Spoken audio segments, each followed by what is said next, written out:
Electoral bond का मुद्दा लगातार गर्माता जा रहा है। इसको लेकर अब चर्चा आम हो गई है, क्योंकि पहले एसबीआई इसका डाटा नहीं दे रहा था और जब सुप्रीम कोर्ट ने फटकार लगाई तो उसके बाद उसने डाटा चुनाव आयोग को सौंपा और चुनाव आयोग ने जब इसकी लिस्ट जारी की तो उसके बाद हंगामा मच गया। चुनावी बॉन्ड के जरिए कई नामों का खुलासा हुआ और साथ ही ये भी पता चला कि किस पार्टी को कितना चंदा मिला।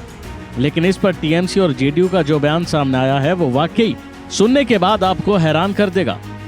सबसे पहले आपको बता दें कि चुनावी बॉन्ड खरीदने के मामले में सबसे टॉप पर रहे future gaming and hotel services ने तमिलनाडु की सत्ताधारी पार्टी डीएमके को सबसे ज्यादा 509 करोड़ रुपए दान दिए।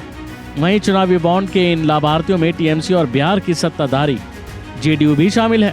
पर अब आप इन दोनों पार्टियों की दलीलें सुनेंगे तो आप भी चौंक जाएंगे, क्योंकि इनके पार्टी ऑफिस में सीलबंद लिफाफे को दिया गया था जिसके अंदर ये इलेक्टोरल बॉन्ड थे और इसलिए इनको पता ही नहीं है कि ये बॉन्ड्स किसने दिए हैं। जानकारी के मुताबिक चुनावी बॉन्ड की जानकारी सामने आने के बाद राजनीतिक आरोप प्रत्यारोप का दौर शुरू हो गया है। इस बीच चुनाव आयोग ने बीते दिन कई राजनीतिक दलों द्वारा सौंपे गए सीलबंद लिफाफों की जानकारी क्या सार्वजनिक की तो बस हंगामा शुरू हो गया। राजनीति की अलग बयार शुरू हो गई।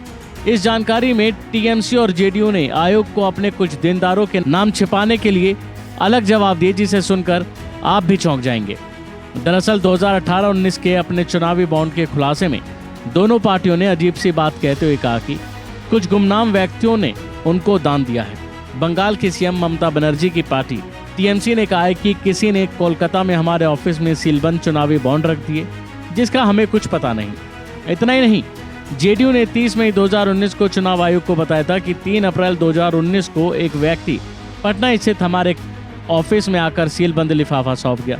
जब इसे खोला गया तो इसके अंदर 1-1 करोड़ रुपए के 10 चुनावी बॉन्ड्स मिले। जेडीयू ने इसके साथ अपने निवेदन में भी कहा कि स्थिति को देखते हुए हम दानदाताओं के बारे में और ज्यादा जानकारी देने में हम असमर्थ हैं।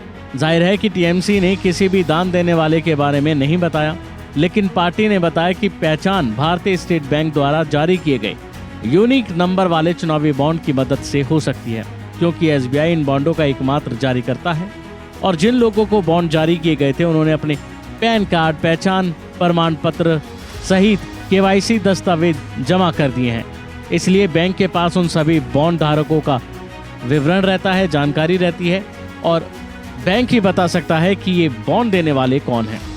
अभी के लिए फिलहाल इतना ही। खबरों में बने रहने के लिए देखते रहिए वन इंडिया हिंदी।